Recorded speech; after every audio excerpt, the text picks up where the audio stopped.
Hello everyone, this is HiTech Talk.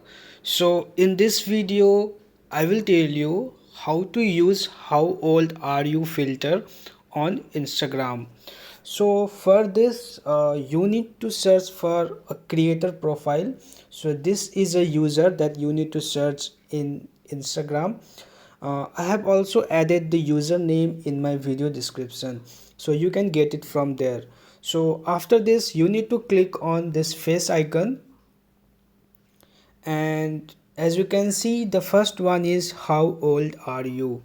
So you just need to click on this one, and if you want to save this filter in your Instagram filter list, then you can click on this save icon. So I will click on try it. So after clicking on this one, I just need to press.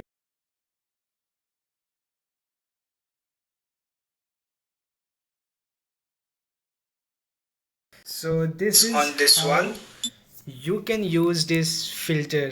So thanks for watching this video. If you find this video useful, please like, share, and don't forget to subscribe. Thank you.